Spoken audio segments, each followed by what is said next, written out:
Oh my God. It's been a while. Yeah, I haven't seen your face like this in a long while, my guy. I know. And here I am, bearded and bald, as I've always been. You forgot beautiful.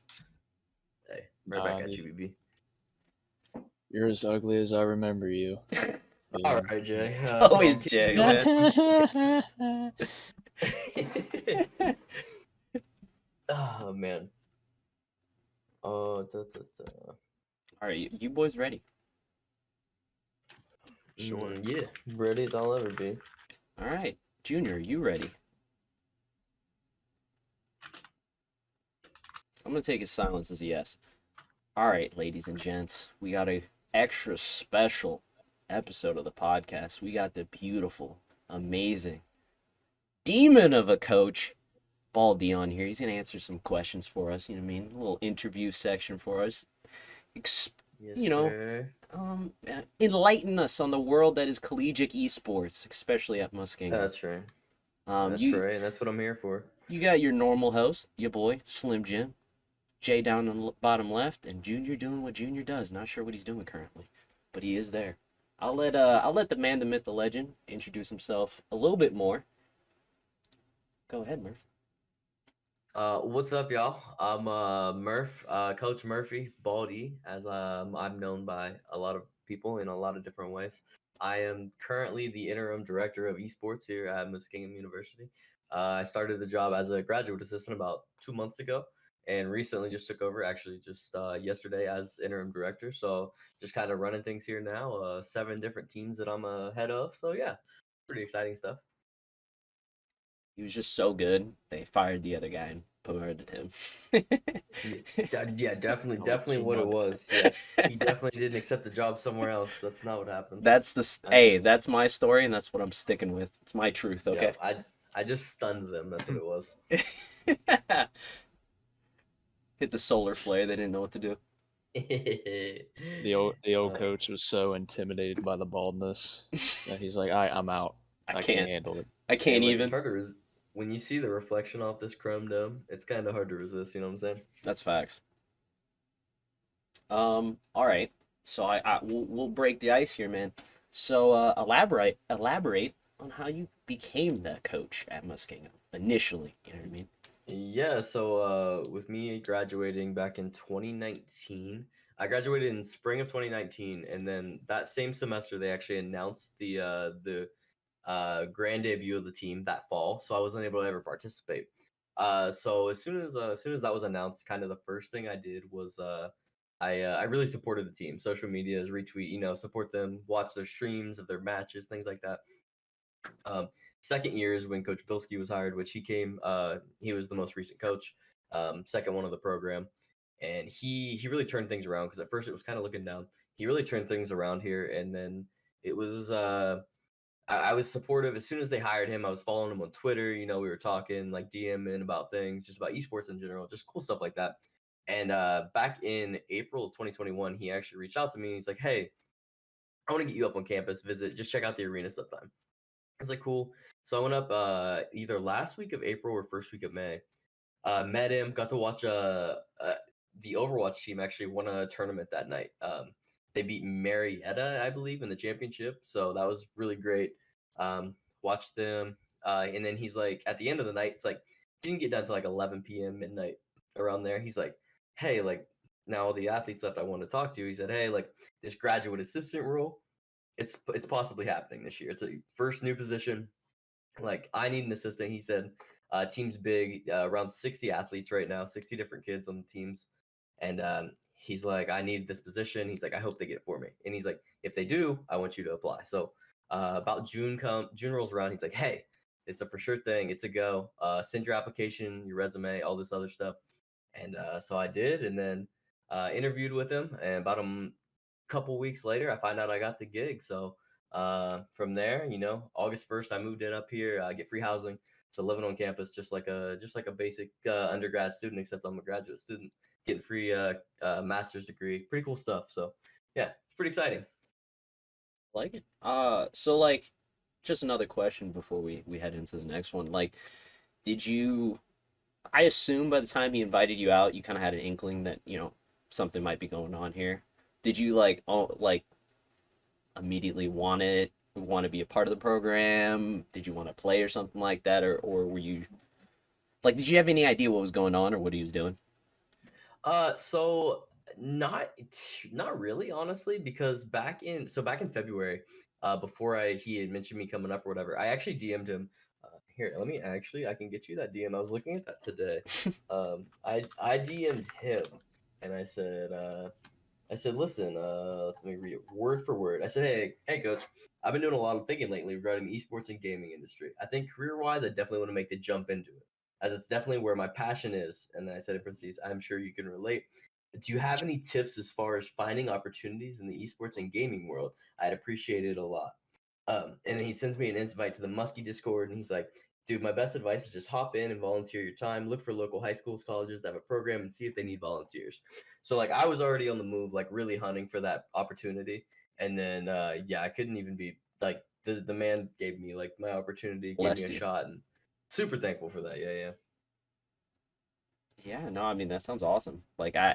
I remember, because like we were on a group chat. We talked almost every day about something, whether it's like the weather, sports, or something. So we knew you were going on these little trips, and then on Twitter, I could see your interactions and whatnot were, and even before like you were talking about the coach talking to you, retweeting him, you were in the streams, you were updating us on like Muskingum esports. The only reason I knew we were like getting good or good at all was because you were there. You're letting Yep. us know.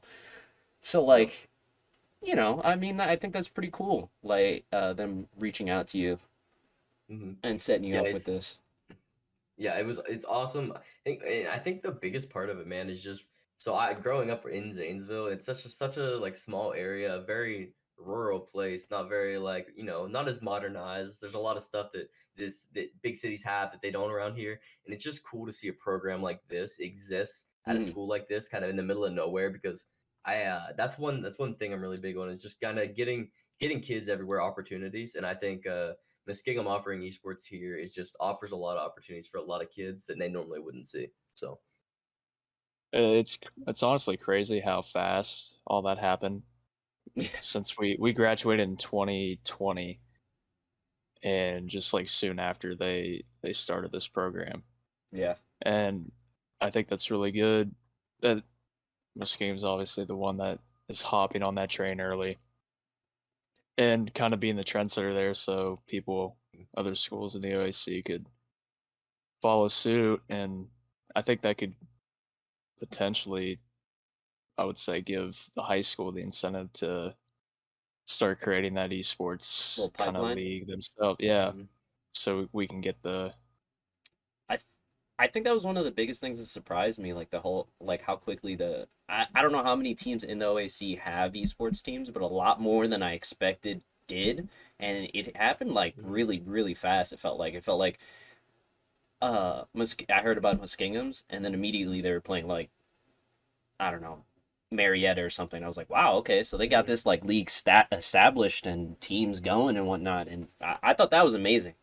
I think the smartest thing right now is if you want to dominate in the esports scene at the college and high school level, get in now, right now. Mhm. Establish yourself as Mhm.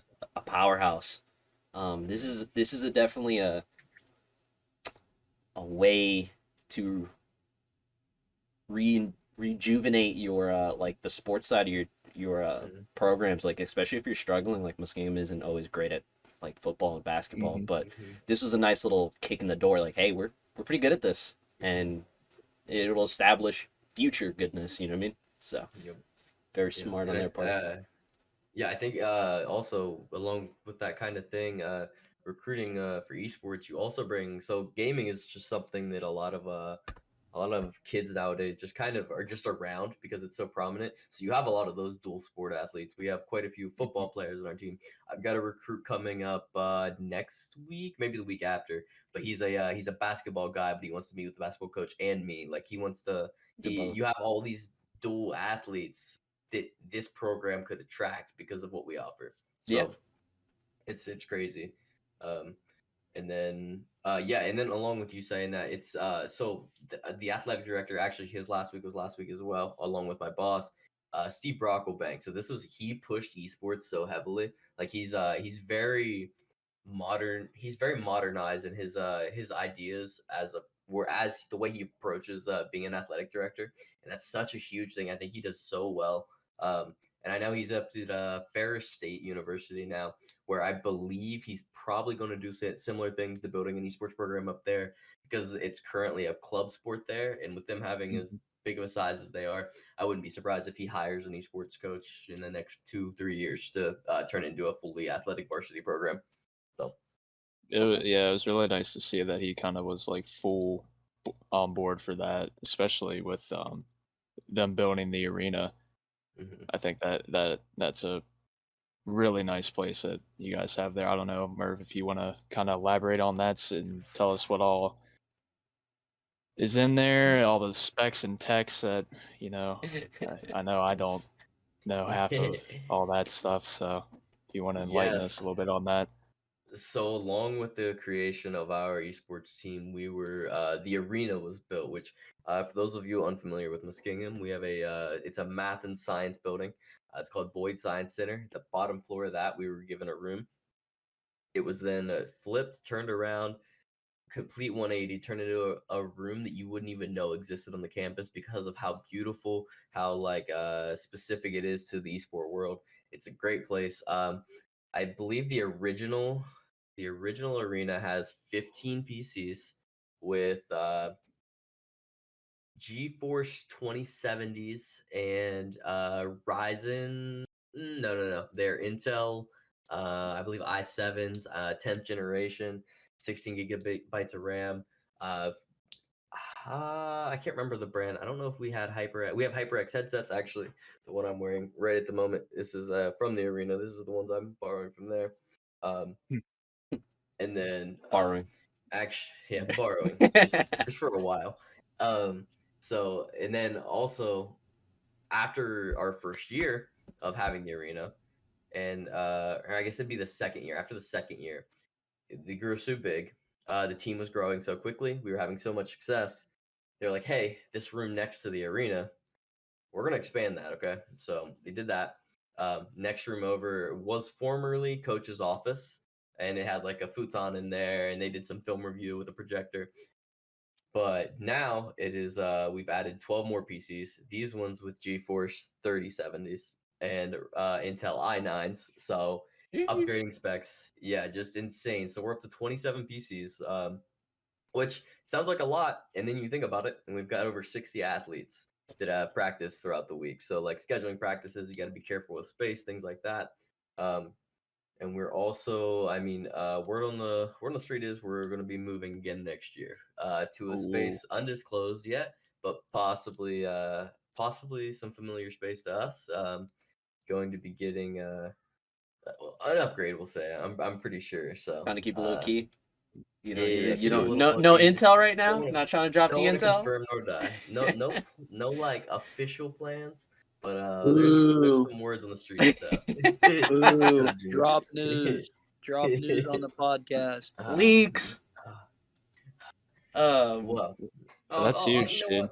what? I'll give the area away. Ooh, okay. So word is, when we were in undergrad, Thomas Dining Hall was a dining hall. Currently, it is used as classrooms, but right now I the like idea it. is that will be our space in the future. So yeah, Bro, That's kind of baller. huge. That is kind of Yeah. Bro, that's awesome. That's kind of what I So, thought you were yeah. maybe hinting at, especially when you were like familiar to us. I was like, Yup. So that space is currently being used as classrooms, but ideally, if our program keeps expanding and start showing success, we're going to get rewarded with things like that, and that's the idea right now. So throw money at the stuff That's that works, huge. man.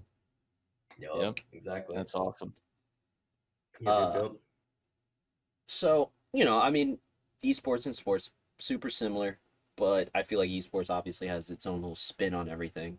What does your day-to-day look like as an assistant coach? Because that is kind of what you kind of came in for, right? Like when you originally got there. Yeah, so as assistant, I would say honestly, it's changed a little since I've been director. I'll run you through the day of the assistant before I go director. So first off, as an assistant, really, my day started off. with esports and our practices, everything is afternoon. So a lot of assistant coaches work throughout the day with their recruiting. Esports, we do everything in the afternoon, stuff like that. So typically I went into office around 3:30 to 4. I'd go into the arena, I'd get on a PC. Our practices, we have two time frames. We have a 6 p.m. to 8 p.m. slot, and then we have an 8 p.m. to 10 p.m. slot.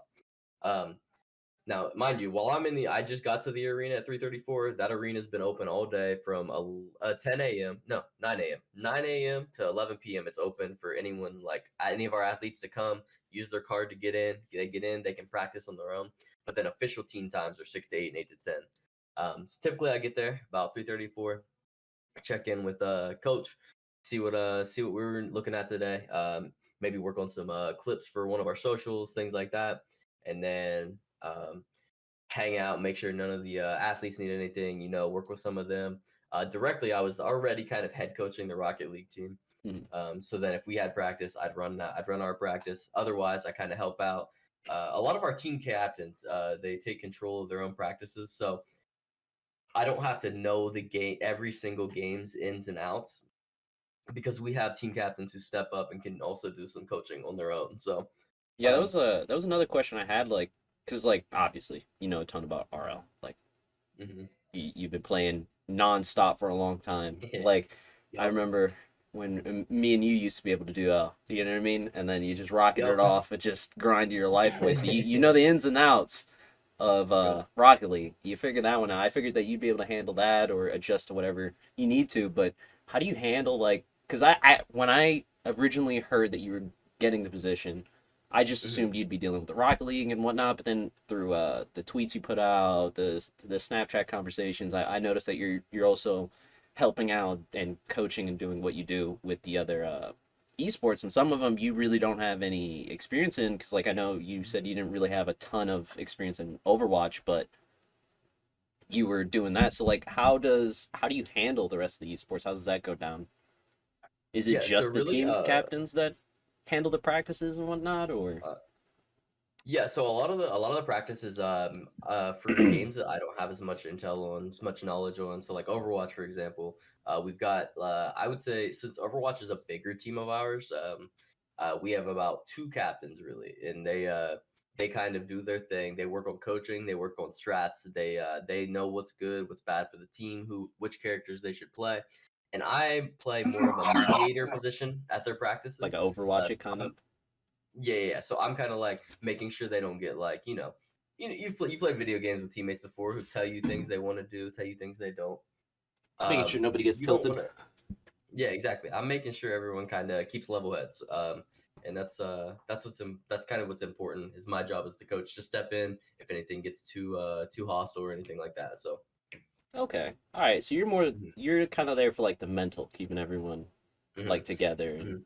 Yeah, and I have general knowledge of all the games to where when it comes to recruiting these Mhm. the players and stuff, I know I can do that. Like I can recruit, I can talk games with the coach. I could talk Overwatch with the guy. I can be like, oh, like, well, what was it? Are you a tank? Are you DPS? Are you a support? Like, oh, which characters do you play? Like I can talk that sort So of it's talk more with the them. So the intricacies that you're a little foggy on in each game and whatnot. yes, I correct. figured, Yep, I mean, yep.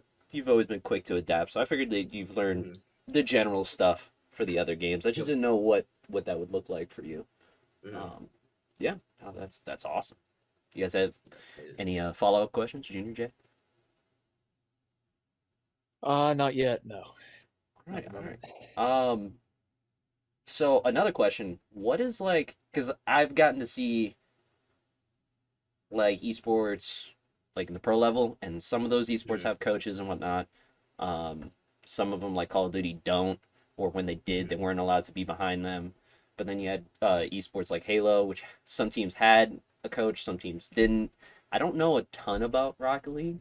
Um, what does, like, a game day look like for you? Like, let's say for Rocket League, like, are you right behind them, coaching them up? What's your role on game day, I guess? Yeah. So great question. Actually, our first game day last week for the Rocket League team. we did our thing. I got them in there. So they for our athletes, we require that they get there for all the teams an hour early so they can get warmed up, get their stuff, maybe get their peripherals, their mouse set up, their keyboard set up, make sure everything's working fine. And then they get in there, they start warming up. For my guys, I do about 10 to 15 minutes of custom training or free play. Like I try to do 5 free play and then like 10 of custom training for them, whether it be shooting practice, whether it be aerials, backboard reads, things like that for Rocket League. And then when it comes to after that, I have them run some. I either have them run inter squad scrimmages against the other guys on the team for a few minutes, or just play like a casual game or two. And then after that, I run them through a couple ranked games, and then by that point, they're about ready for the match. Then when the match starts, yeah, so I'm free to be behind them. Typically, I'm right there, and then in between games, I really enforce the whole minute between matches in Rocket League. I like to use all that time. I tell them they don't need to ready up right away. I like to talk to them, make sure their heads are level because that's something you can tilt pretty easy at Rocket League because of how quick the matches are. Things can go poor really quickly. That's where Rocket League is like kind of a unique esport because of how quick the games go by. You can just tilt in the snap of a finger because just how fast. If you're playing a best of 7 and you go down 2-0, you can go down 2-0 in 10 minutes. Just 10 minutes and you're down 2-0 and you're like and you're tilting, you're yelling at teammates. So that's something I enforce. And then in between each game, I kind of really highlight what each team's or what each guy's doing well, what we need to work on, make a substitution if we need to do that. But yeah, really just hammer in what they're doing well. Maybe and I'm really watching like the other team and recognizing maybe what we can do to counter how they're playing, which typically we watch film leading up to games if we have it on the other team, things like that. So yeah, and by the end of the match, hopefully we've won. Last week we lost in a very heartbreaking game 5 and best of 5 by 1 goal. Against a good team though, so I'm really proud of my guys in week 1. I'm excited. Our next match is actually tomorrow night, so looking forward to it. So, okay, that's actually pretty cool. The way it is a lot like just like normal coaching. It's a little less in-game stuff where you're saying stuff or calling out whatnot. It's more like you use those timeouts or breaks to make adjustments and whatnot. So that's pretty cool. And then you're there keeping their mental straight. I think that's something that a lot of people don't know, especially if you haven't like tried to compete in esports. It's like 90% mental. I swear to God. You go in like you lose full, it's over. You got to keep your composure and all that stuff. So. All right. I like it. What's the average rank for your guys? What would you say? So my team right now is for Rocket League is about a champ 2 average is what I would say. So it's pretty perfect for me to coach because that's an area where I know how to just what it takes to get out of it and stuff like that. And that's actually I'm really proud of my guys because the team we just played actually consisted of like I think it was a GC2 and 2 C3s. Mm-hmm. So like, and we went to game 5 and we opened up with a win in game 1. They played so well against a team that had statistically higher ranked people than them. So they really kept their composure. They had a rough, I think it was a game 3. They had a rough game 3 where they actually lost 0-7. I came back and won game 4 to send it to game 5. So yeah. They did really well there, kept their composure, didn't let that loss get to them, and I was super proud of that. That being able to come off a 0-7 loss and get a win right after takes a lot of mental toughness, and that's especially as an underdog. Yeah, exactly. That made me say they got kind of nervous because they joined the game and the guy had a grand champ title one. They're like, here we go. And I'm like, no. Yeah, and I'm like, no, that's not what we do. So, but yeah, so let's say, just from that, it seems like they play well as a team, and that's gonna carry them farther than probably individual skill would. So, but that was kind of also what I was gonna ask, kind of what the rank was of the like opposition that you play. So, is it is it higher usually, or is it kind of around champ? So in the ECAC, which is what we compete in. So being esports is not affiliated with the NCAA yet. So we are not tied to any certain conference, anything like that. So we choose to partake in the ECAC, which we've got teams that range from like Sacramento State has a Valorant team that's all Immortals and Radiants. Then you have we have teams like that, exactly. And then we have, just, teams that just join because they want to have fun and play the game. They may not even be like their school might not even have an esports, so some just join is because they're an undergrad and they're in college. For those who don't know, like Immortal and Radiant is like top 1%. Right? I think Radiant is like the top 200, 500 or something like that. Like legitimately placed 500 players. You get a number. Mm-hmm. That is your rank in the world, in this region, I think. I think they go by region. So the players on that Sacramento team they're cold. Mm-hmm. They're cold. Mm-hmm. They're probably running into pro players when they just queue and whatnot. So those guys are demons, to say the least. And it's funny. So there's actually a Rocket League team in the ECAC that I've played with my team in... I think it was an RLCS qualifier where I think my team ended up placing top 128 or top 128 or 96. I think 96. So it's Boise State actually. So we played the Boise State team. We beat them in a best of 3 in the qualifier. And I was actually looking through standings the other day after week 1, and I saw them in there, and I recognized the players' names. So yeah, it's pretty cool to see. A lot of guys I see around and ranked and things like that. So. Yeah, I assume so. You're all the way up there, you know what I mean, with the cool kids. Yeah. Me and Junior slogging down here, man. Barely holding on to that little purple champ. Bro, the crazy part is, like, I figured, like, even the kids here would be, like, D3 level, higher than that. Like, kind of sucks that I, like, gave up on it, like, 5 months ago. I might have had a shot. Actually, what he said kind of brings another question I had. How do you guys like have a bench? Do you have like how many players are in each like esport per se, and is there a limit or anything like that? And do they also compete as like a B team, Muskingum B or something like that? I know there's a lot of questions, but yeah, no, it makes a lot of sense though. I mean, so we do have some teams that run an A and a B team. So Rainbow Six Siege, we have an A and a B team. Our A team is about high plat average. We have a couple diamond players, a couple plat players. I think it's the rest are plat players, and then it's 2 diamonds and the rest are plat. And we have a B team that also runs. But so Rocket League, I only have 6 guys on the Rocket League team. I had the option to do a second team, but some of my guys don't have PCs. They just have consoles at like home and stuff. So with COVID being a thing and having issues with quarantine, exactly. So I would have guys having to play on console. If we did 2 teams, we'd only have enough exactly for those, and they can't substitute across teams. So I wouldn't be able to say like, I got to send player A over here to this team because so and so's quarantined with COVID, because he wouldn't be able to do that. So instead, we decided to do one team and have the option to substitute those players. So you guys don't get subs and stuff like that.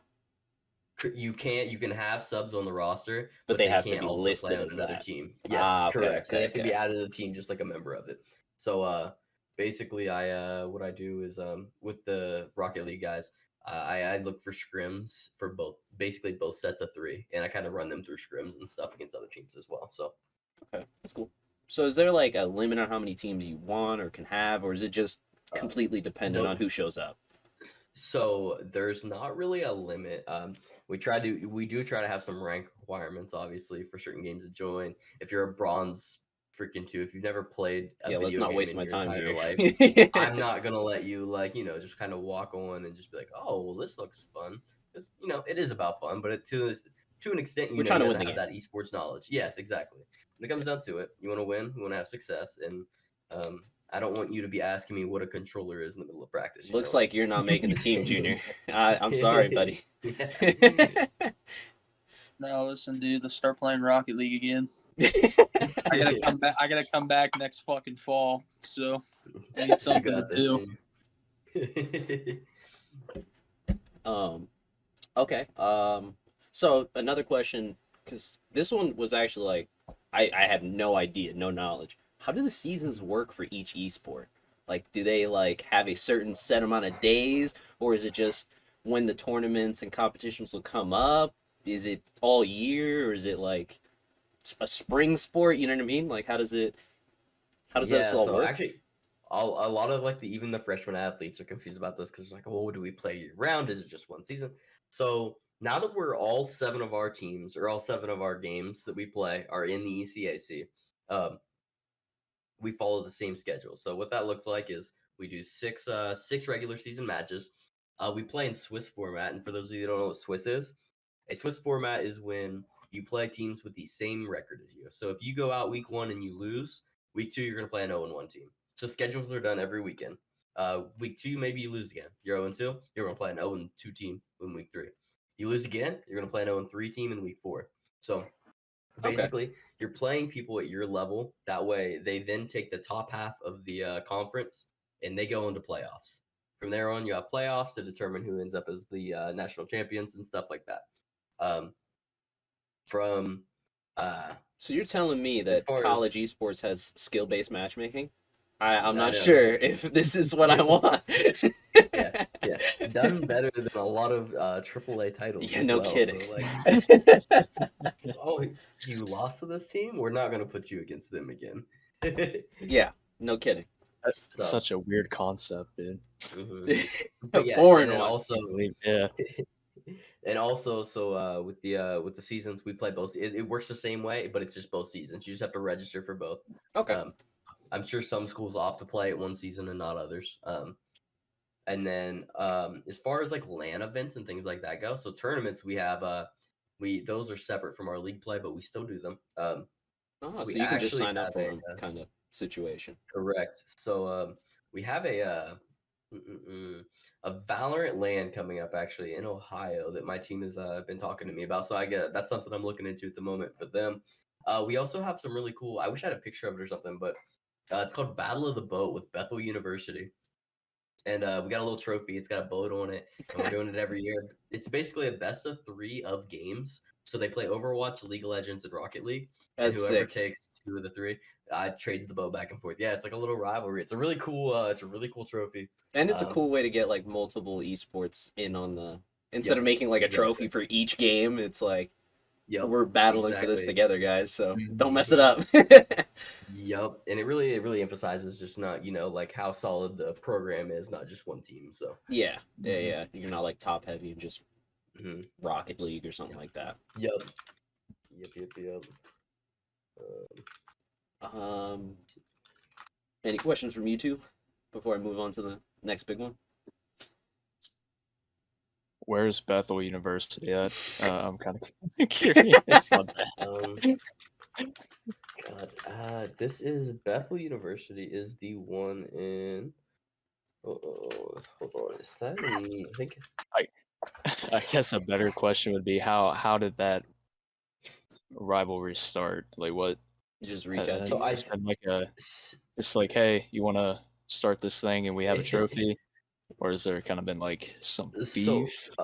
the former director here, he had a tie-in with Bethel's head coach. So I think he knew and had previously worked some with Bethel's head coach, and they're like, hey, like we want to get our kids involved, and this is like let's do this because I think it's cool. And yeah, so they did a really great job. Let me figure out. It's the Bethel University Pilots, Indiana. You know for So a fact that like both those But guys were drunk one night and then sent a text and was like, let's "My team's better." Nuh-uh. let's play for a boat then. No. One of them That's was like, "Let's play for your boat," and they're drunk. By the morning, it was like we built a boat. that's awesome. No, that's neat. awesome idea. I love that one. Mm-hmm. Yep, and here let me. So, what's the most popular game? Like, what team has the most people that came to play for it? So our biggest team is probably, man. So I know our larger teams are League of Legends. Actually Rainbow Six Siege is probably our biggest because we have enough for 2 full teams and some subs. So Wow. You said you had 7 teams, right? Is that 7 different games? 7 games, yeah, 7 titles. What, Some what, games have 2 teams. Okay. what all are those? So Oh, we I didn't even have ask that. Rocket League, Rainbow Six, Fortnite, Overwatch, League of Legends, Madden, and I always miss one. Valorant. Yep. So those are our 7 titles. Our national championships are in Madden and Fortnite at the moment. So how does Madden like? Do you guys like have I'll, multiple tell, I'll, people? tell, I'll tell you how the Madden esports works. Oh, Doug goes go in off. there and kicks the fucking shit out of everybody. That's how that goes. so Do you have Madden is a multiple wild people? one. Or Yes. So we technically have 6 Madden teams because it's 6 people. yeah, and you just Madden okay. is an insane. I never watched the esport before. I've never watched the competitive side of Madden from the like player's perspective. Watching Doug, so Doug runs our practices essentially. For those of you that don't know, Doug Crawford is our reigning national champion in Madden. These guys probably make on average 10 to 15 pre-snap adjustments, and they know how to counter every play. It's basically I watched them pick up a controller, and it's just it's that before the play. That's what they do before until the it's play. like 1, 3, 2, Yeah. 1. And by the end, their play art just looks like a kid's really bad macaroni art. Like it's horrid. Like but it works, and they know how to do it. They know how to do their thing, and it's insane. It's a really funny sport to watch. So Talking about the So, like, are esport, any of the kids on the team like able to even compete with Doug, or does he kick the shit out of everybody on the team too?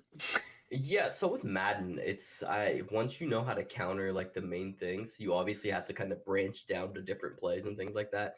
So there are some guys that can play with Doug if they do enough outside the box stuff, but then he learns to weird. counter it the next game. Yeah, then he learns to counter that the next game, and he's like, in his mind, he knows how to counter that play already. So he's like, oh, I just gotta make these 17 adjustments on that play. You make that So one it's- adjustment, and then Doug's like, "That's not happening again. You better hope that works." Correct. Yep. Yep. Speaking of the And also, oh, go ahead. I was just gonna say, also, Madden guys treat their practices like the lab, essentially. They'll try out new playbooks. So there's obviously okay. your main playbooks to use. A lot of times, Doug will just he'll treat his practices as like a lab, or like he's either working with another player, training them, like showing them how to do certain adjustments on what plays, how to make reads, or he's working at like making another playbook nice. So he's like, well, I want to try out this spread flex playbook, so where he's got a tight end spread out wide. So he just tries different things to see what he can make work, Okay. So Wow. yeah, it's wild. I didn't realize he was like that intricate and that he was that good. Like that's insane. I saw a few like on TikTok. I'll see a few like NFL QBs or QBs who are like backups and whatnot play Madden, and it's pretty funny. Like they're making pre-play adjustments. There's that's cover 2. This is going here, and it's just weird. So like that's what I imagine old Doug is doing here. He's like a little QB now. Yep, and that's actually funny you say that, because he's a quarterback on the football team here. Oh, yeah, I did know. Yeah, he dual sports as that. Yep. That's dope, man. Yep. So one of the pleasures that we have all had is hearing you cast a few of these games, man. So has casting for your team sparked an interest in doing it maybe for other situations, maybe even professionally? I don't know. It's honestly, yeah, dude. Like, casting's a lot of fun to me.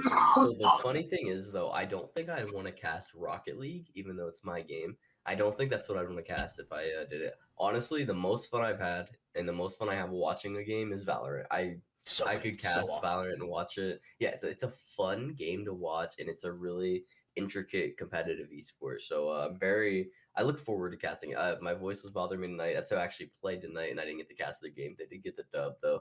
Looked beautiful doing it. They took a 11-3 win, or sorry, 13-3 win on Ascent, and then a 13-4 win on Bind right after it. So really beautiful and well played by them. So yeah, I really love watching like Valorant.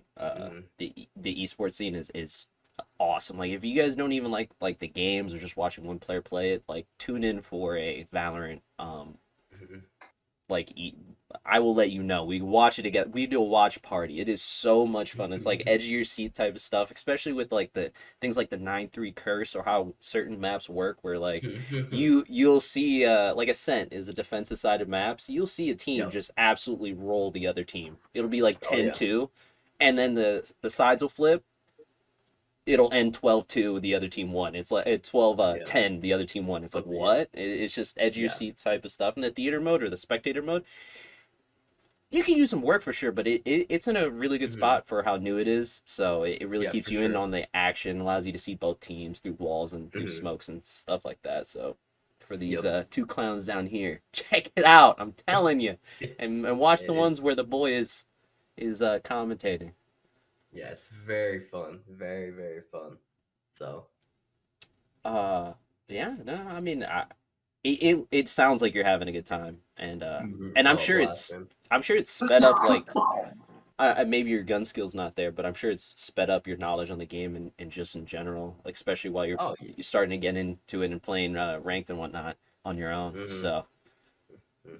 Yeah, definitely. So one thing actually I've been talking to my guys about, since it's so new and it actually did just get added into competitive play in the ECAC, is Fracture, the new map. So now that it's in play, yeah, you wouldn't be alone in saying that. I've been talking to them and been like, listen, we need to, if someone picks this map, before we ban it or anything, I was like, we need to have strats. So like that's something I was hammering home to them tonight. I was like, we need to make sure we know what we can do if this map gets picked. Like, you guys need to know. If they could just like get over the fact that it's terrible, and like get like have that become one of their solid maps on the early side, you could finesse a couple of game out of some better teams and whatnot. Purely because I'm sure they're going to be like, ban that. I don't want to play that. It's what happened with Breeze a lot. Yep. No, that's they actually Breeze is one of our maps that they try to get. So yeah. So they've got strats for pretty much all of them. So honestly, our guys are pretty competitive on any map to get chosen. Bind was one of the maps that they don't like to get picked, I'm pretty sure. And then tonight they just crushed on it because they knew what they were doing. So their team comps are changing all over the place and they know how to adjust. So very versatile. I love it. I love to see it. yeah, like if you see my boy over here, this is one of yeah, I was reading that. I was gonna call it out. I was like, you're wrong. But I left it alone. Yeah, it's so I'm a big Fracture guy myself. I really support it. So I think it'll be. I think the two-sided attack aspect of it. So Junior, Jay, and for any viewers that don't know, Fracture has added this. So basically, you've got a spawn point, but there's a rope that goes between it for the attackers. They have the option to attack a site from both sides, either one.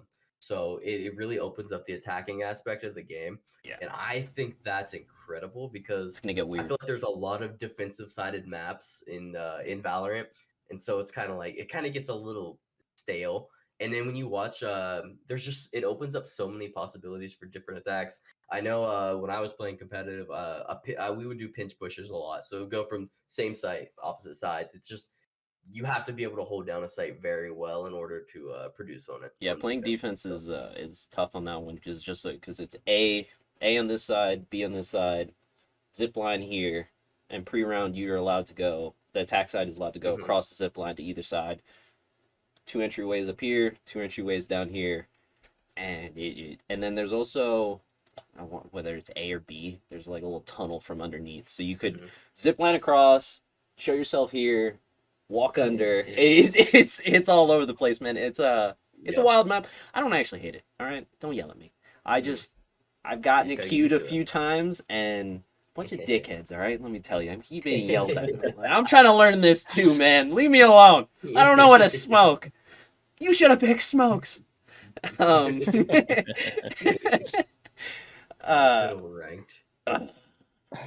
Oh, please. Junior was yelling at me earlier because I was yelling at a kid. He thought I was yelling at him. So, I guess this one already got answered, but I guess literally in your introduction, but is coaching something you're looking to do more in the future? Is this where you want to be? Are you open? Are you still open? Because I know for a while you wanted to compete. Are you still down for that? Is the future for you do you want to stay in college or high school? I know this is a long, elaborate question here, but Yeah, no, it yeah. all goes together pretty well. So yeah, coaching is definitely something I'm still interested in. I think coaching, honestly, the coaching esports has been so much fun already so far. It's just being around something you're so passionate about and have been since you were a kid is really cool. Um, I think collegiate and high school both would have a opportunity for like I'd be open to both opportunities because I think so like down the road I'd love to get this position here at Muskingum as I'm interim right now. I'd love to be accepted on and given the position of director here and staying here for years and just developing the program because even though it's already has seen so much success, it's only 3 years old, going on 3 years. So once we I'd love to stay here, develop for who knows how many more years, man. 5, 10. I love it, and I love the program, and it's provided me my entrance to esports. Um, Down the road, I'd love to I'm talking a ways down the road now.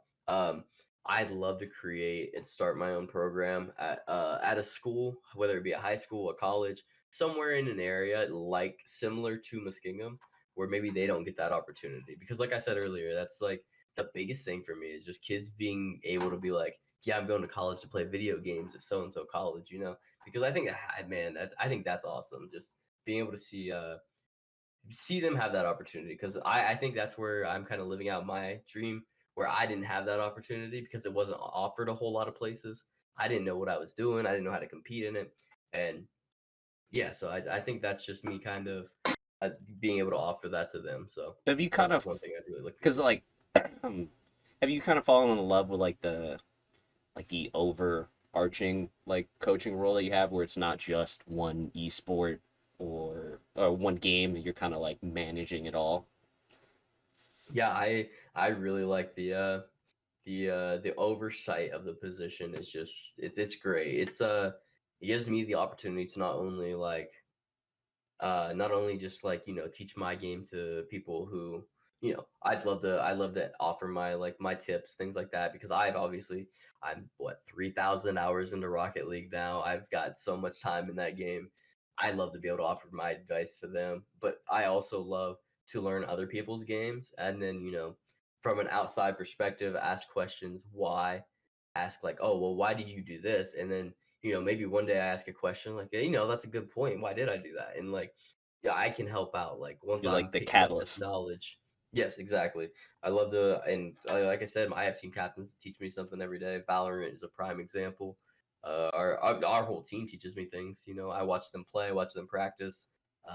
Sometimes, so we have our Valorant is one of those ones where we have a big team, but we're one person shy of having enough for two teams. So we have 9 guys.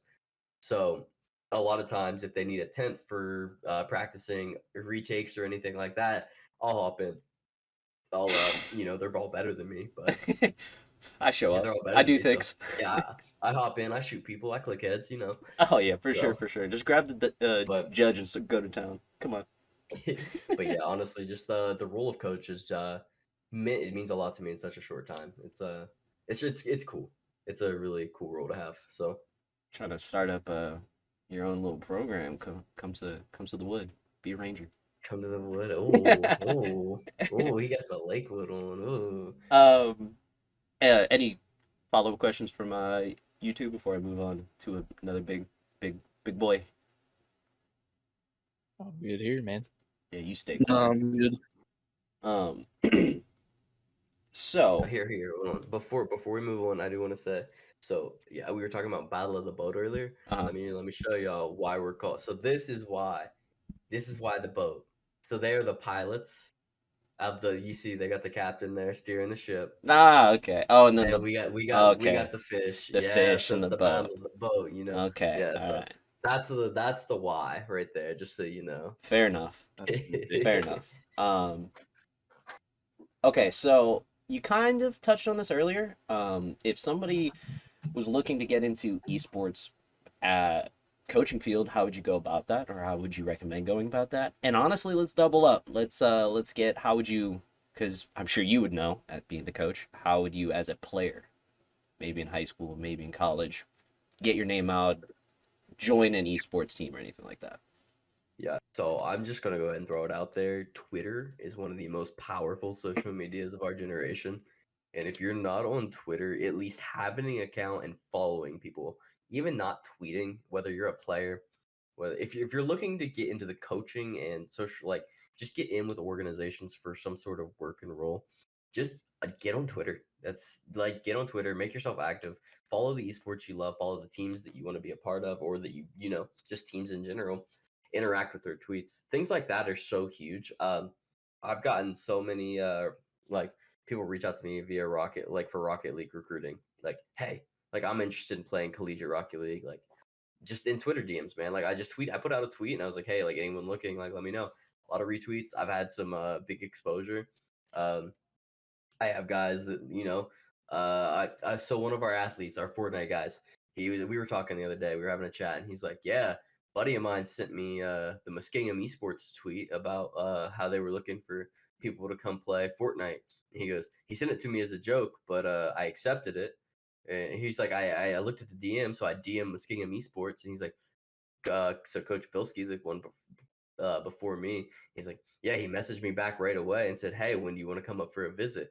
And the guy's like, well, when are you free? And Coach Bilski said, tomorrow. So he was up here the next day from West Virginia, and he came up, sat down, did his campus tour, everything.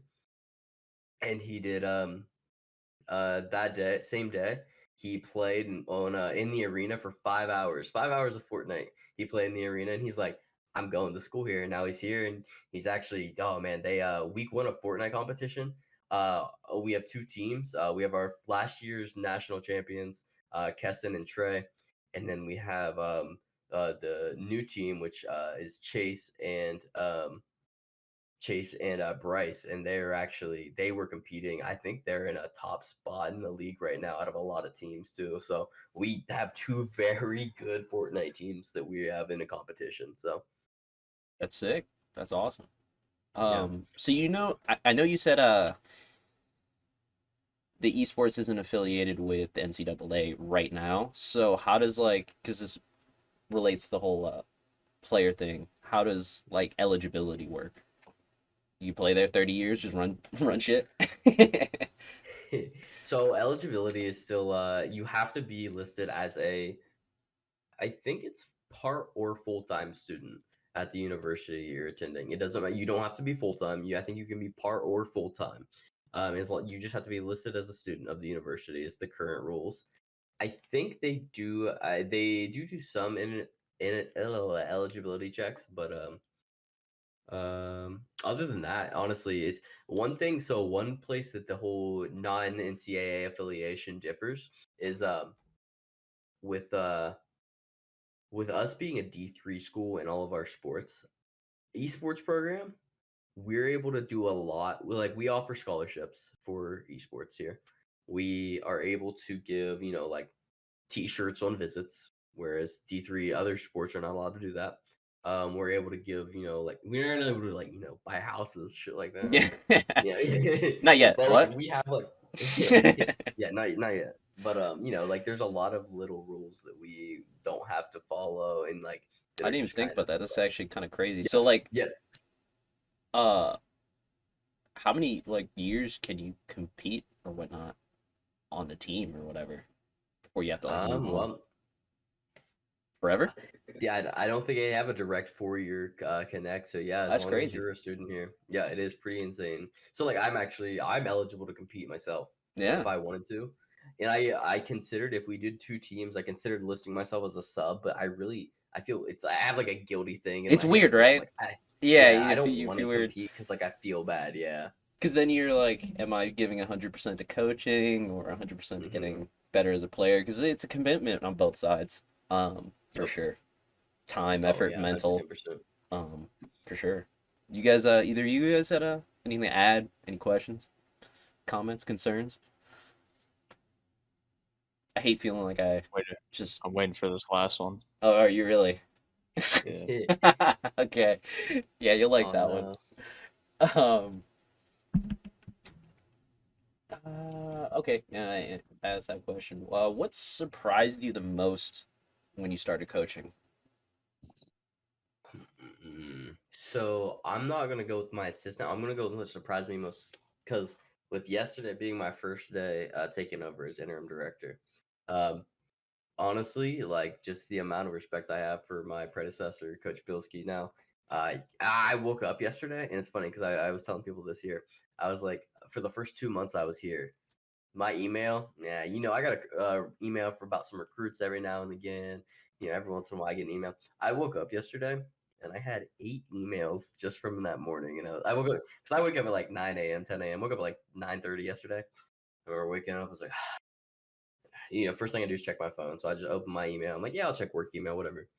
8 emails in the morning. I'm like, what? I'm like, what in the world? Do I have to So respond to these or? I was working. So I'm working basically at 9, 10 a.m. till about 11 p.m. right now. So it's a lot of hours. It's obviously not all just sit down and do work. I can go walk away. I can go do something, but it's really a constant job. It's very busy and it's a lot of work, but like I said earlier, man, it's something I'm so passionate about, have been for a long time. So it's almost just it's worth it. Like I can make time for other things when I need to. Obviously, I go to matches and stuff, but like if I need to step away, if I want to go get dinner before practice one night, I'm not stuck to just sitting in my office or the arena. I can just go. I can go about. So it's nice. Okay, that's fair. That's fair. Um, Jay actually added this question, so I'm gonna let you take this one.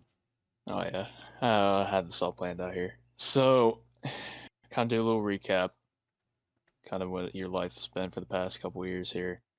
Mhm. Graduated school, started some part-time streaming, started getting good at Rocket League, like stupid good. Um, kind of balancing that with your jobs, kind of moving in between jobs, Mhm. getting into a position where you could devote more time to streaming, full-time stream. Buying a whole ass house. Yeah. Dealing with life, all that stuff. Getting accepted to Muskingum on the esports team for assistant, and now serving as interim director. I know that obviously streaming was a huge part of your life past couple years, so I'm kind of wondering, in what ways has that helped you along with this journey and with coaching and as well as casting? Mhm. Oh yeah, man. So honestly, and it's funny because my coach, the one that hired me, Coach Bilski, he'll tell you he's like part of the reason. I'd say 80% of the reason he hired me was because of my experience with streaming, video editing, content creation in general, and just like being around like the esports social scene. Um, he was a very big proponent of my streams, and actually, before he invited me up, he would hang out in my stream sometimes. He'd be like, oh, he'd pop in, say what's up, things like that. Um, yeah, he supports my streams. He was supportive, and honestly, they've just helped me so much. Uh, it began, so obviously I started streaming. I started streaming on YouTube about, oh man, I want to say like December of 2019. It's when I was finally starting to get into like Rocket League, like very dedicated. It's when December 2019 is when I started playing Rocket League on PC. Um, that's when I started dedicating a lot of hours to it. And now, and then June 2020 is when I started streaming. I made the switch to Twitch on June 3rd. So since then, I mean, I'm over 2,000 followers now. I'm going on 30,000 views. For I think what's that, a year and 4 months now. So, um, no man, content creation, Twitch, and streaming in general has just been, it's an experience. And then back in April, I actually did just go full time with it before accepting this position. Um, and doing that just for a couple months, video editing for some friends. I had a buddy of mine named Critter out in California. He was a guy I edited for, a homie named Sparky in Texas. Like I was editing for him. I just editing for people in general. Editing was a lot of fun. I'm completely self taught. That's just, I mean, streaming is something that you have to just do. You shouldn't let anything hold you back. You should just do it. Just do it. You learn as you go, and I still learn things every day. I'm still working on audio stuff. Like I felt like a toddler. I didn't know how to do half of these filters on my microphone until like 2 weeks ago. I finally decided I'd cave and look up a YouTube video, and now I'm trying to figure out the perfect settings to make me sound like freaking, like Ed Sheeran when I'm talking, to make myself sound good, and just things Dude, like that. So I spent like 6 months listening to these birds chirp outside my window, and then it go through my mic. 6 months. All I needed to do was right click on my mic and then add a filter, and it Yep, canceled it out. It was like 3 seconds. Yep, exactly. I It's it's incredible how little I know. It Mhm. truly is astounding. Yep. Well, it's been Um, awesome to watch you on this journey, man. I'm excited for the future for you, dude. yeah, I even appreciate that, Jay. Yeah. even if I've only had a small part, just getting to watch the boy grow and blossom into his own flower. It's been Love to, amazing. Him- love to think see the it grows homies my doing hair. well. Yeah. Both you and Moose Appreciate have that. done some amazing stuff, man. Yeah, Moose is popping off over there on the YouTube too. I He's, know. Well, growing that channel size is insane. So for sure. good for him. Yep. Um, all right. I think we're all out of questions unless you guys want to wing some in or anything like that. At least the scheduled questions. You guys got anything before I? Hey, so do you ever get lonely casting all by yourself? Yeah, so it's funny you say that. So actually, for some games we actually have professors here who are so into the games that they'll cast and they're good at it. Oh, That's So cool. I That's do awesome. have some people that are going to be casting. So stay tuned for hopefully League of Legends this Saturday. I have a professor lined up for that, so Oh, I've got to sweet. talk with him and double check and make sure. But yeah, we like should have a. Hey man, like I'm not a communications major, but I like Overwatch. Honestly, if you're interested, Junior, I can arrange that just so you know. So there's a professor Sweet. for Overwatch as well, so maybe you could cast together. Ooh. Ooh. Yeah, no, I was watching you cast Valorant, and it's not that you did a bad job or anything, but Mhm. one person can only talk so much to themselves. Yes, Um, correct. but I was just wondering if like you had, or maybe something you plan on in the future, if you have like, I don't know, get casters or get people a program for casting or something like that. I think that'd be cool, or just people on campus who can cast and stuff like that. But you obviously got a little plan going, little something Mhm. something in the works. So Yes. that's pretty cool. So we offer, some of our athletes as well that like to play other games that know the game. They are also offered the ability. I was actually that night we actually had somebody who was interested in casting alongside me, but he was also on our local radio show for his esport. So Yeah, I mean, and even if he was there, he was gonna cast a slideshow where the Phantoms yeah, shot triple clicks, and the Phantom was classic. Yeah, it was that was cute. that was awesome, man. Glad our match tonight didn't look like that. Yeah, I was just watching it, and people would walk, then the team would die, and then it would be the next round, and Murph would be like, Yeah. yeah, they didn't hold the site very well. Yeah, I was trying to cast a game that had more packet loss than anything I've ever seen. Yeah, that was tough. I watched a Viper teleport from C to A. I was like, what is happening? I thought that was Omen's ability. Yeah, I was like, what did this new patch do? So I figured this would be at least I don't have any more questions unless you two do. This is a part where you can, what you got coming up, whether it esports events, streams, plug in your stream, your YouTube, your TikTok, your Instagram, do it all, send it all. This is the time for it. All right. So, my fellow Rocket Leaguers know, on October 5th, the new esports decals did come out. So I think I'm going to be doing something, letting chat pick a couple of those later on this weekend stream. I don't know if I'll do it tomorrow. I think we might spread it out across a couple different days, but I'm going to be letting chat decide which ones I buy.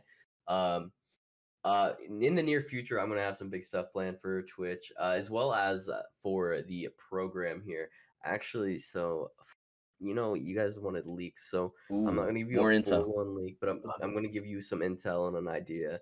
So a lot of people ask, like, hey, Muskingum, you guys don't have fighting games.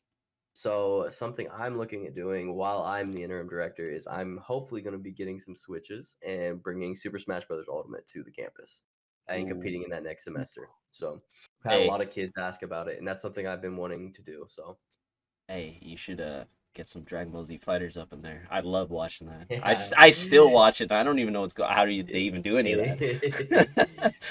But yeah, no, Smash is big. That's gonna be awesome for the program in general, man. Yup. So that's something I'm excited for. I'd consider bringing Melee, but it's too complex to get like the equipment you need to do. I don't even know where to start with that. Yeah, it's too complex.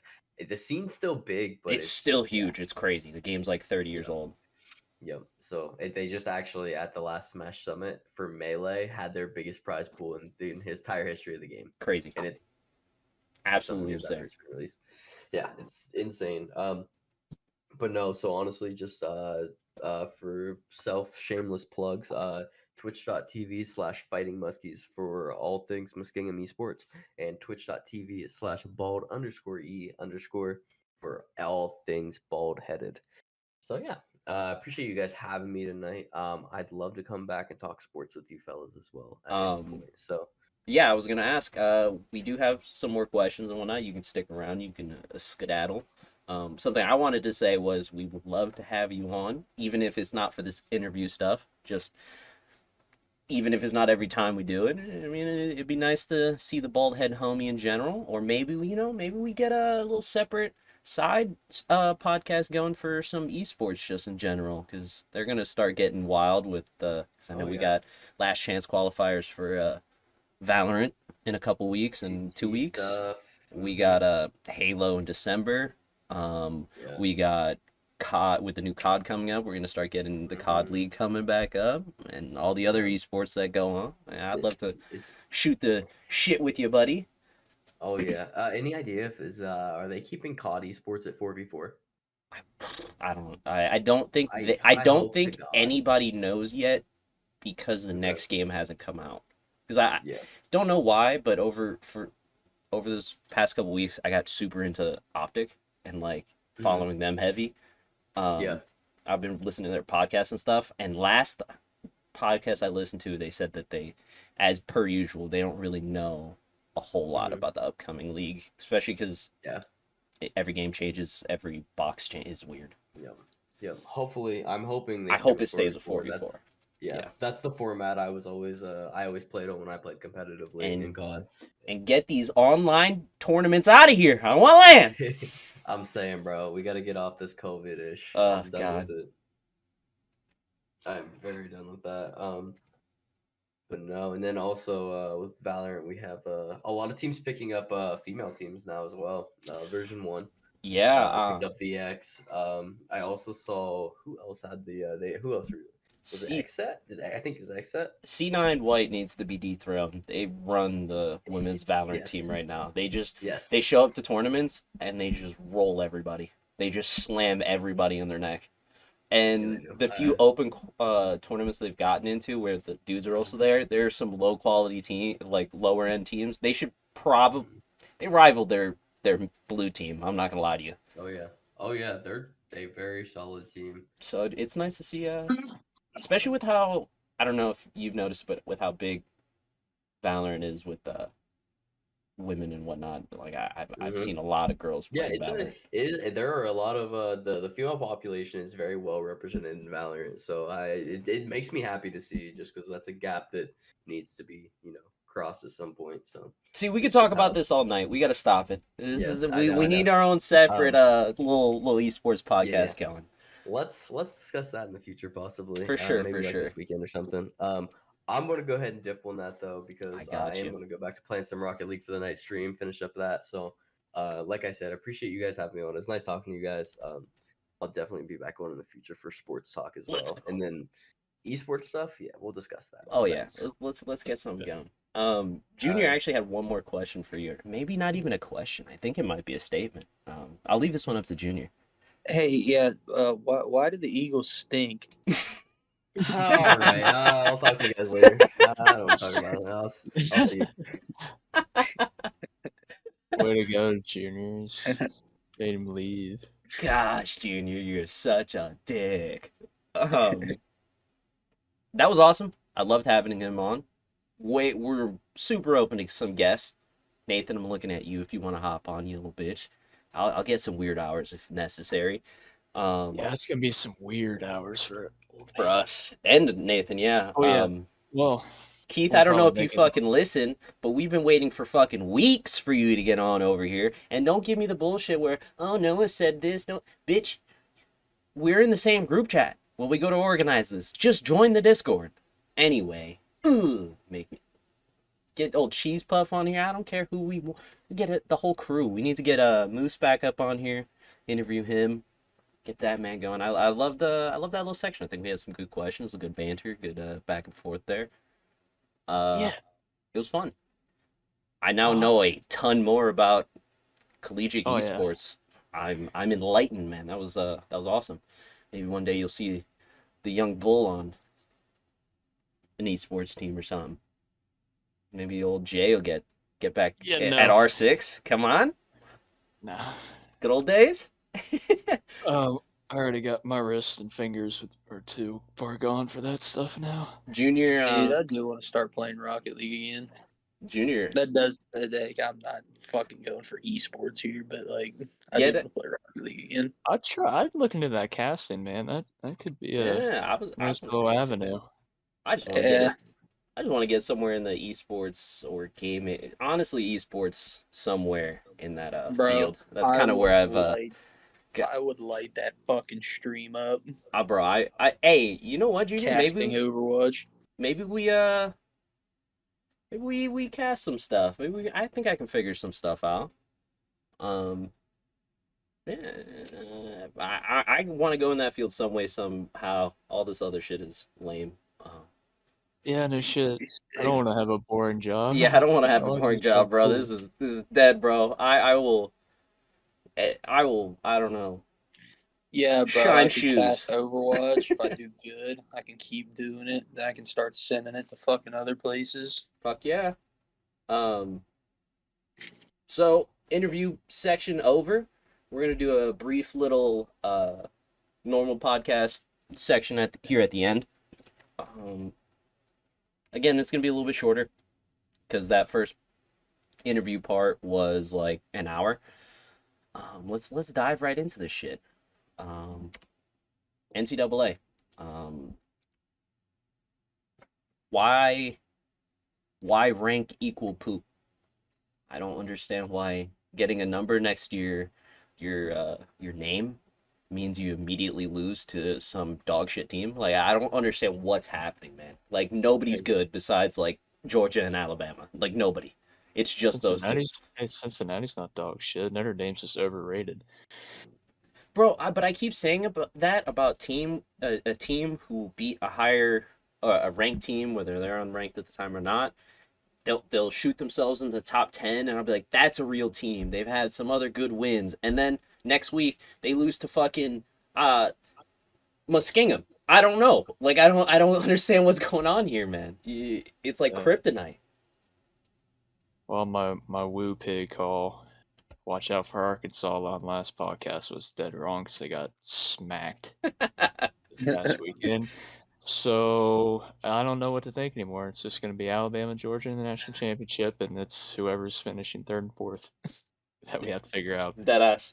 Oklahoma looks like fucking shit. Florida State probably shouldn't field a football team. Yeah. Clemson through like the only Go ahead. Yeah, the only undefeated team in the ACC right now is Wake Forest. They're fucking dangerous, bro. You never know. They run shit now. Clemson, like, I think it was through 3 weeks, had led up two defensive touchdowns, and were like 0-3 or something like that, or 1-2 or something. And I was like, if I'm like a defensive coordinator or play on the defensive side of the ball, somebody's gonna have to restrain me from choking out my offense. I'm not gonna lie to you. Through a couple weeks against a couple good teams, we let up 1 or 2 touchdowns, and you guys can't muster a field goal sometimes. I'd be sick. Clemson has way too much talent to be losing. like they are, man. It is weird. I don't like it. It all went downhill as soon as they I started letting them fucking players get paid. True. oh shit. Albo Sweeney called it, man. Players get paid, nobody focuses, boom, everyone Yeah. sucks. Yeah, I like the mix Called up. it. Even though Not Ohio his State fault. still is not up there yet. For me, I like that. I like the mix, at least for like the middle of the pack teams. I mean, still Alabama, Georgia, Yeah. top teams, but kind of the the rest, three through everyone else. 3 through 10 is kind of like a toss up at this point, which is cool. I've always been an agent of chaos, so keep the losses coming. I'm here for them. We get OT, double OT, triple OT. I sign me the fuck up. Honestly, like as much that happens in these past NCAA weeks, it's not as deep as I expected. Like it could really just be summed up with what the fuck. It's just you go into every week and it's like, all right, number 3 is playing unranked bum who is 0-32 in the past 3 seasons, and oh look, they're into triple overtime. Oh look, the ranked team lost. That's how it seems to be going lately, and I've been loving it. But like, I don't think we need to like get too deep into it. It's just like, what? Why? Stop losing, please, for the love of God. This past week, Ohio State thumped the fuck out of who? Rutgers. Rutgers. I mean, as you should, but they also started Trout again, right, CJ? Yeah. And he lit him up. He looked good. I think my issue.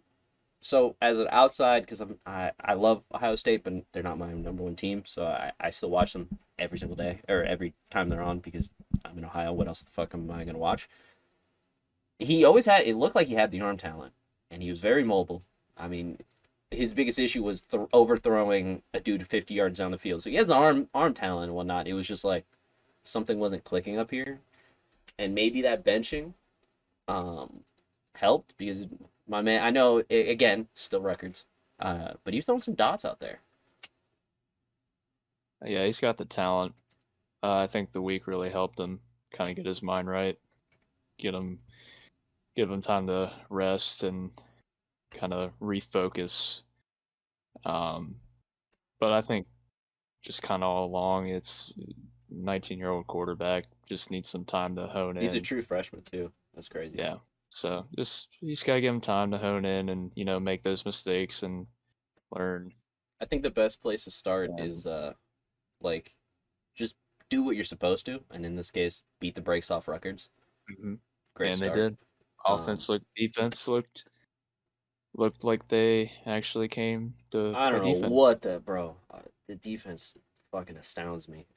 We didn't get to talk about it, but you're like, did we get to talk about it? One of your players quitting mid game. Yeah. Yeah. I was actually at that game. That was super funny. I was dying. Yeah. All of a sudden, people are around me like who walked off the field? Who? Like, and then we look over on our sideline, and there's like a group of coaches. Like, and I'm instantly get on Twitter to see what happened, and turns out the dude just quit mid game. He was pissed off 'cause he got waved off a sub. From the and tweet I saw, it seemed that he had left for some reason, substitution or something, and he was supposed to go back in the next play, but the play clock was running down or something like that. So the dude just waved him off. That shit happens. It's football. Like, if that's never happened to you, then I don't know what to tell you.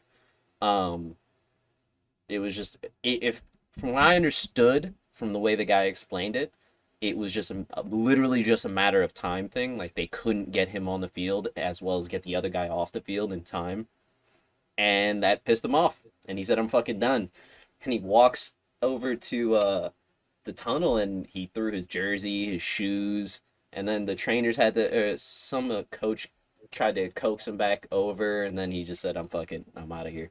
Then he tweeted out F Ohio State. I was like, bro, what are you doing?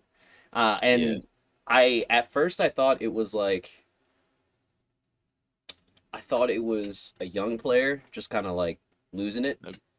Was it senior. 5th year? Didn't he redshirt at some point? Yeah. 5 years. 5 years, and this man finally gets his chance to play, and he quits. What? Yeah, I don't know if it was just at a breaking point for him that he didn't feel like he was getting enough PT? But time. I don't know, but I mean, what are you gonna do? yeah, whatever. Yeah, He's you no guys won longer the on the game. team, by the way. Yeah, you Just guys won the game, he's- so it doesn't really matter. And I don't think he was an integral part of it anyway. So I thought that was funny. Besides that, LSU doesn't know how to tackle Bo Nix. We should have beat at Auburn, but I'm not gonna lie to you. I love Coach O. I really do. But he's got to figure some shit out, bro.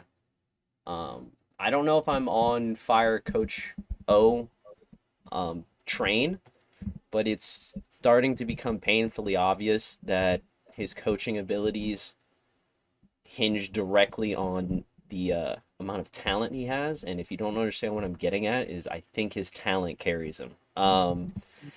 His Like Dabo Sweeney. Yeah, maybe. Um, but at least Dabo's known for like offense or defense. Coach O is known for his voice. Um, and I love his voice. I love that guy. He brought an Addy to us, and he's great. But like the years before and the years after have shown like the defense incredibly undisciplined. Even when Aranda was here and was our D coordinator, um, offense is looking out of sync. Like if you watch our defense, which has a ton of talent. This isn't last year's defense, which we were rolling out some bums due to COVID injuries and all that stuff. This is supposed to be a really good defense, and I don't know what they're doing. I don't know. I watched Bo Nix go left to right, and 9 people just drop. So I'm very confused on what's going on here.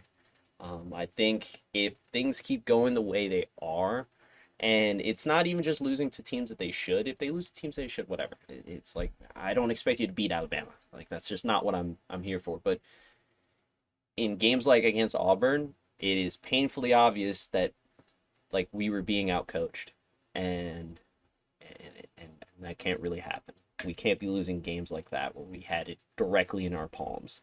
It doesn't help that our starting QB keeps going down, and our offense is one of the worst things I've ever had the displeasure of laying my eyes on. But hey, I'm not saying I'm on the bandwagon, but I'm looking at it, and then my seat looks very comfy.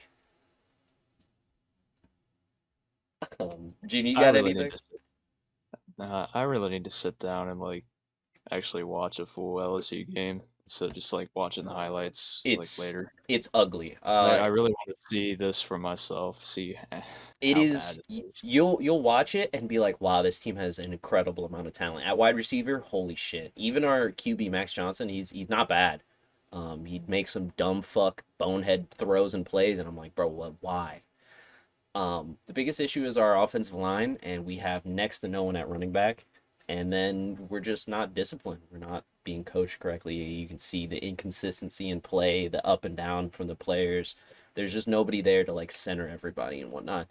And I always thought that Coach O was like the players coach. He let his assistants just coach. But I'm at a point where I don't think he coaches at all. I'm not sure if he shows up to the facility. Like it's getting bad. I would love for one of you two to just sit down and just watch a game. And like possession to possession is just like one possession will fucking wow. 80-yard dot. Amazing. Defense comes out. Holy shit. Everyone's covered and the defensive line is eating people up. Next possession, dude's arcing over somebody. It's just like what? It's bad. Junior, you got anything? Anything that popped out to you from this weekend that we skipped over or something? Nah, man. NFL. NFL was kind of NFL's parody, I think this year is like the closest I've ever like really seen it. Like I don't feel like any one team is like just out there. You know what I mean? Like in the past couple of years we've always had the Patriots or the Chiefs or San Francisco when they made that run look like legit like okay, that team is definitely Super Bowl bound or Green Bay or stuff like that. But this year it's very even across the board because the The Rams beat the brakes off of Tampa Bay. The Cardinals beat the brakes off the Rams. The Cardinals have played close games against other teams. The Patriots played a close game against Tampa Bay. I'll be in bad weather and whatnot, but still. Yeah, it's shaping up for some amazing ass games every single week. Like Chargers looking good against the Raiders, stuff like that. It's just awesome. Hey, how about them Jets though? In the first dub against the Titans team that was missing Everybody, Julio Jones and AJ Brown, and I think I they're don't know if they're missing. still missing linemen as well. Yeah.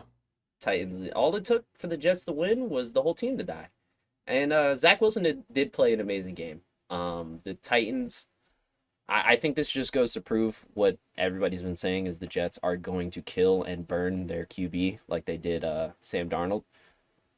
It is painfully obvious that Zach, and this is from a guy who did not believe in Zach Wilson before this season started. He's a good QB for a rookie when given time, but right now he's got 1.7 seconds before any pressure is being applied to him, and that's just not going to get it done. Peyton Manning. Just remember, let him go out there and play like shit and get beat around. You guys done? Yeah.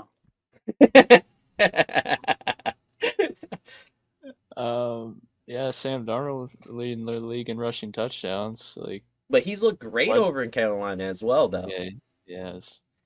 It's crazy what getting away from Adam Gase will do for your Jets. career. And the Jets in general.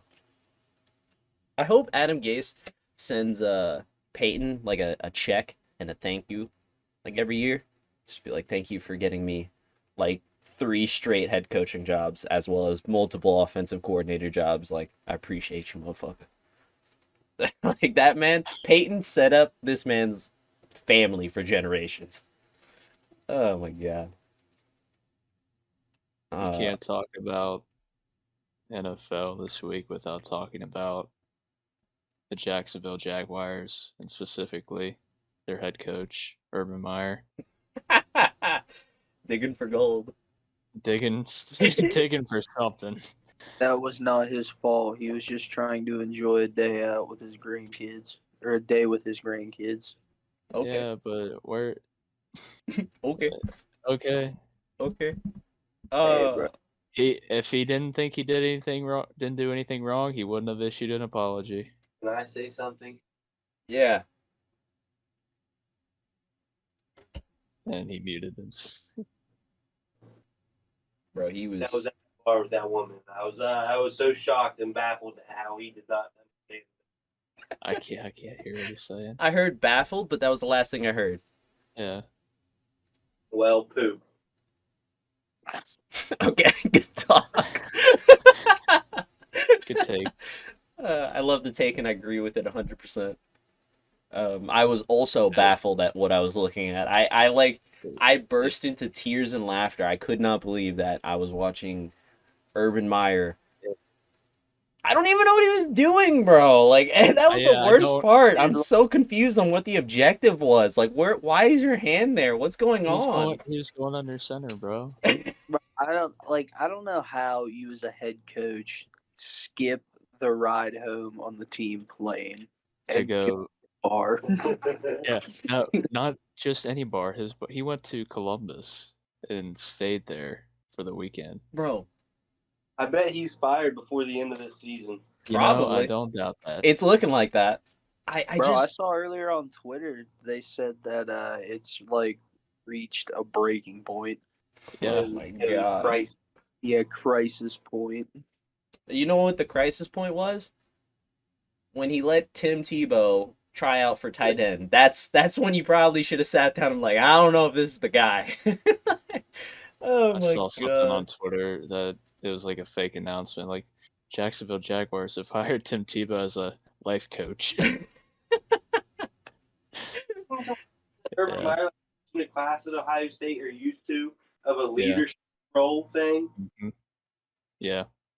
Yeah, when he was coaching, he used to. I just don't know what like his plan was there. Like, first of all, he's got a wife, so some extra eyes are going to be on you. Second of all, you're an NFL head coach and you're Urban Meyer in Columbus. Did you really think you were getting away with this? And I understand drinks are involved, your mind gets muddy, but like, apparently, did you leave it at home? Like, were you pre-gaming before you left the game? Like, I'm so confused. How'd you think you were gonna get away with doing what you did there, or whatever you were doing? Some over the pants fun, I guess.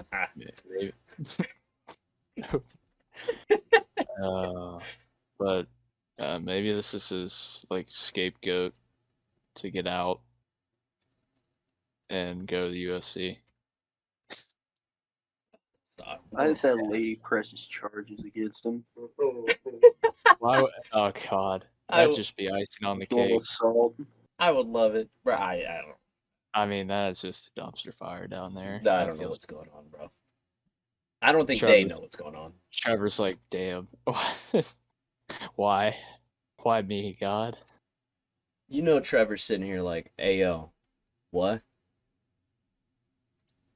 I mean, do anymore. But like, hey, screw, I do what I want. And Trevor is he's gonna get fucking destroyed before we get to see his potential. He throws a dot, and then he gets no time to like drop back, but they also think flea flickers are gonna work. Like, what am I looking at? What am I looking at? Anyway, and some just less confusing things. I think I've kindly come to the conclusion NBA preseason sucks dick and I hate it. I guess with the way they set up their league, it's definitely necessary for the players, and that's fine. But with the way they set up the league, they got the summer league, so I've already gotten to see the rookies play, and sure, they're going to play against, like, real NBA players in the preseason, but, like, how hard are those players going? What players are going to show up? By the time the NBA preseason rolls around, I just don't care. Like, the other night, the Lakers played the Nets. I think AD played. I think maybe KD did. And even then, it's just like the NFL. It was like 15 minutes, and then they were back on the bench. And I just when the real season starts, I love it. But the preseason seems so, like, from a spectator's point of view, I don't get it. It's not like the NFL where, like, the preseason, like, gets a little preview on some young players. Who's going to be on the starting rotation. You get the first half where they play like the whole game. The only time I've ever been interested in the NBA preseason is when they used to have the European teams come over and play. That was awesome because I got to see Luka play Russ before Luka was Luka. He was like 16 and that was cool. I'd watch those games, but if it's just fucking the Thunder versus somebody else, it's like none of the players I care about are going to play. This means nothing. I don't know if that's how you guys feel, but yeah, I feel you, because I was making some fantasy lineups for those games, and it's like, yeah, like big names are starting, but they'll play like a quarter, if that, and then you have maybe some of the bench players playing decent minutes, but it's just gonna be guys that like the young talent and just the end of the roster people. yeah, I really like don't. Jared Dudley would get to start. Like, bro isn't gonna get a minute in the season. But like, those are the players you're gonna see, and it's just like I don't care. I just don't. Yeah, it's a. What do you think? Kind of waste. Bro, it's just not worth watching. I haven't followed any of it. I don't find it that interesting. No. Like, it's not even like you can't even really get an idea of what to expect from the season because not everybody plays together, and they also play a quarter at most. So it's just. And I don't really know how to fix the situation. I don't have any ideas on it. Like, it's definitely the preseason for the players is definitely necessary. I don't think there is really fixing it. I don't know what is the big difference because it is very similar to the way the NFL set up, but I don't know what the big difference is, but I don't rock with it. So I end up skipping it all. Like I know King came in the chat. He was like, "You ready for the NFL NBA preseason?" And I was like, "Bro, what? I didn't even know that started today." like, The only reason everyone's ready for the NBA preseason is because that means the NBA is like right around the corner. So, yeah, that I'm ready for. I'm down to see. I can't wait for that. But yeah. like, Junior, you have any? Like, I don't have any ideas on how they come to fix it. Nah, dude. I don't know if you can. Yeah, I don't know Yeah, either. I don't. I It's don't just know. one of those things that it has Yeah. to be there. It Especially sucks to watch. with load management and whatnot.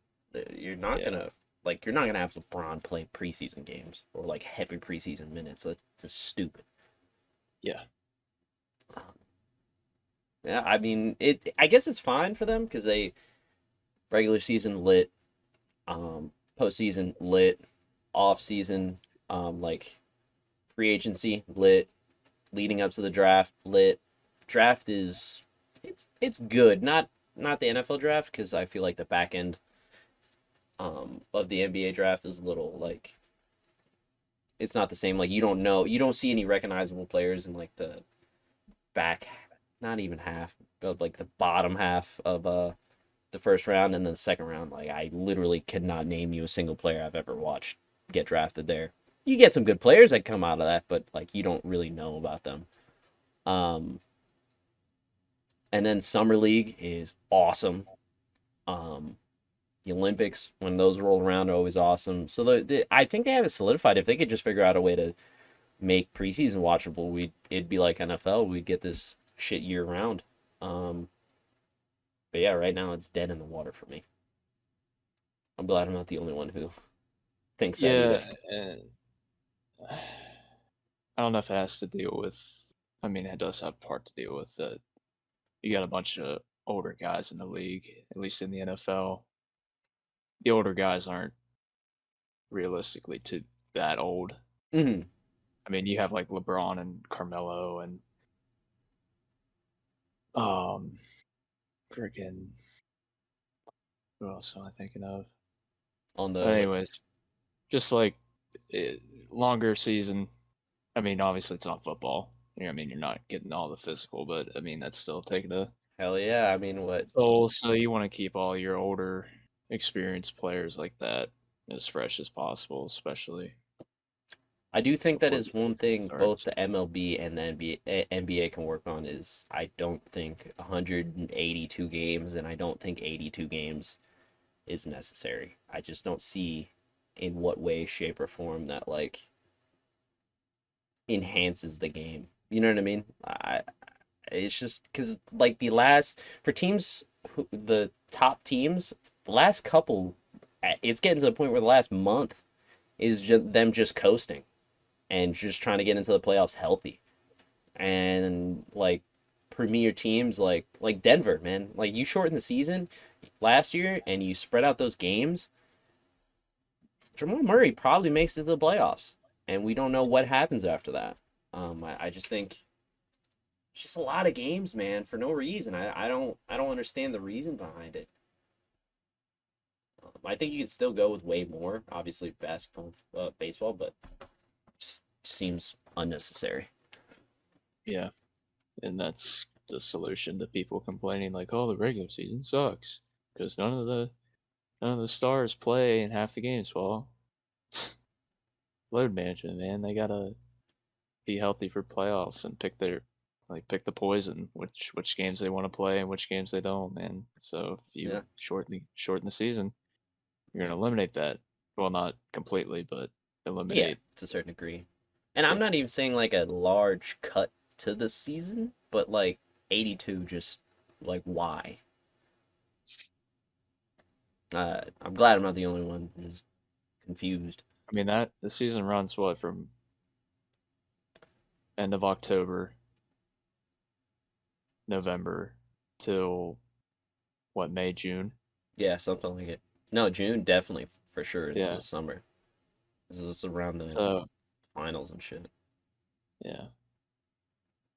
It's a long ass time. Yeah, and same with fucking baseball. It's like January to January. It's like 12 months of baseball, which is awesome. But like, again, you run into a bunch of games where uh, like a top team just doesn't. They're coasting because nobody they've grabbed this lead and they're 20 games up and they have all the tiebreakers and it's just like, what are they playing for the last month and a half? Yeah.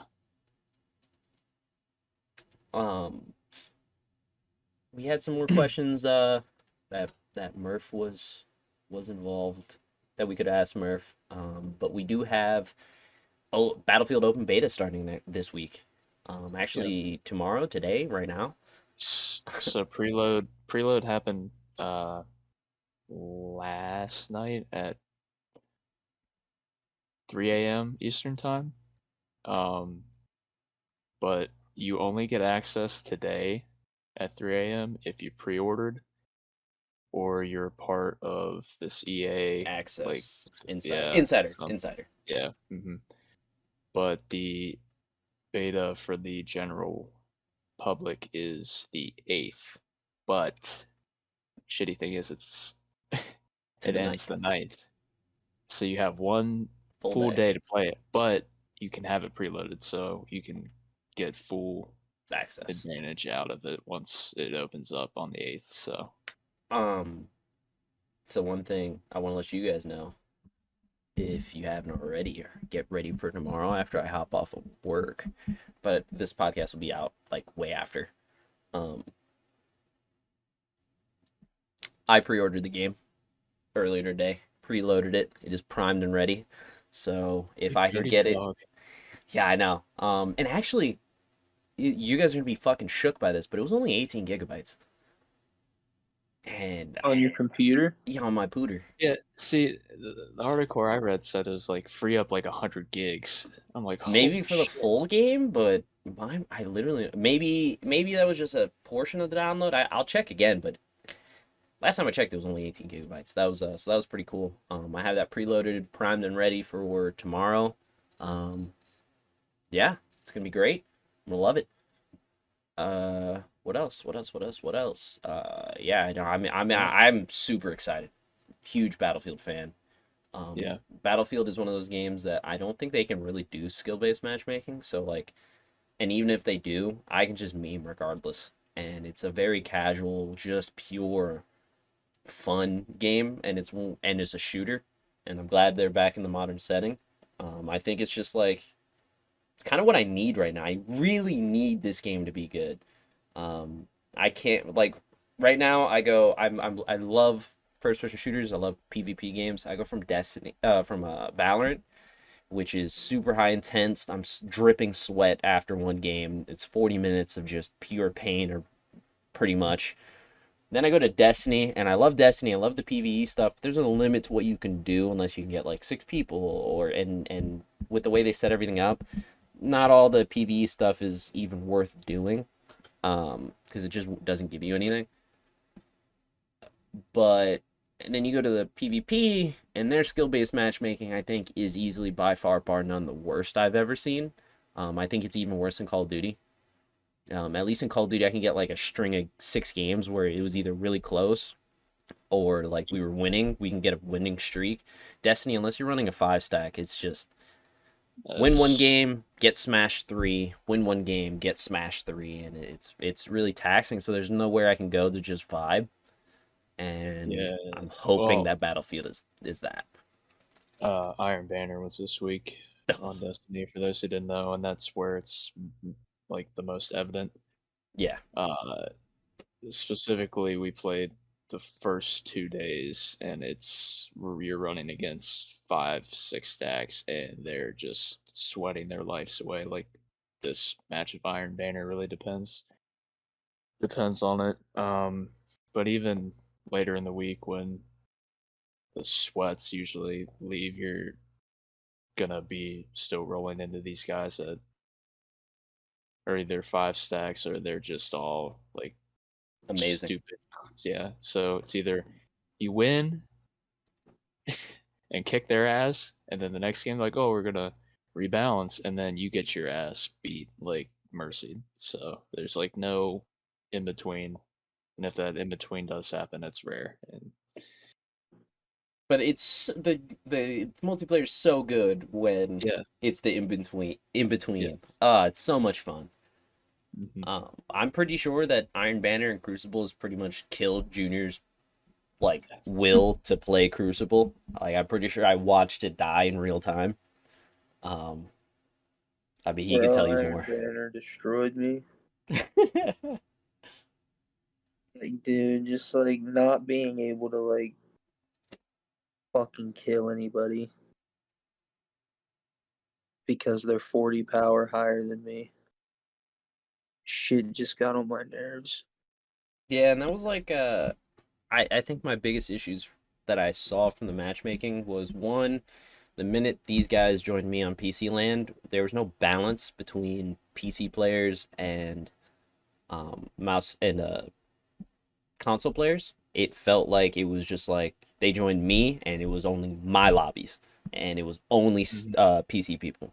And there was like one or two Xbox or PS4 and it was like, what? Like if anything, why not put them in a joint like section of matchmaking if that's how you're going to do it? Cuz right now it seems like if you're by yourself, you're going to face your PC people or your PS4 people or your Xbox people. Then you join up and it's just like they join PC. And that's just how it works. And it's not really enjoyable all the time. It exacerbates the sweaty problem. And then on top of that, their skill-based matchmaking is fucking dog shit. Convince me otherwise. There was multiple games. I don't have a high KD. My KD is a 1.5. There was a game where me, Jay, and Junior got matched up with a dude on our team with an 8.9. Luckily, he was on. He was on our team, and we rolled. I'm pretty sure that game, but it was just like, why is he in this lobby? Yeah, I know. And you could almost, if you watched any portion of my stream, you could see the minute I booted up and I saw myself or one of us three as the leader, I was like, on to the next one, boys. Because we were getting rolled. The other team wasn't going to have a 1.5 as on their team capped. It was going to be a 9.0, and he was going to roll us with his sweaty 5-stack of all Crucible banners and Crucible clan. It's like I don't want to deal with that all the time, man. This is why we used to have ranked playlists and non-ranked playlists, so I could fucking vibe, man. At least warm up. Fuck. But we gotta remember this is Iron Banner though.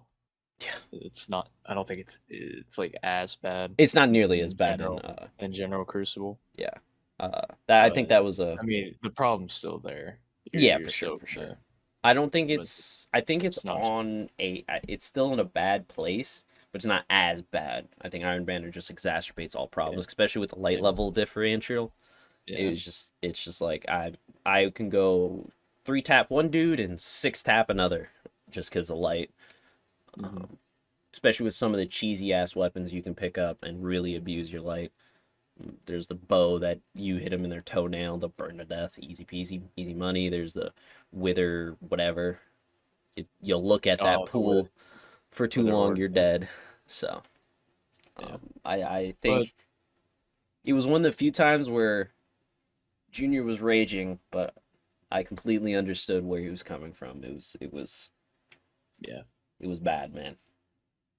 But once a month for misery just to get some coins for loot, I'll put up with it. I won't like it, but I'll put up with it. Just gotta play the games, get through them.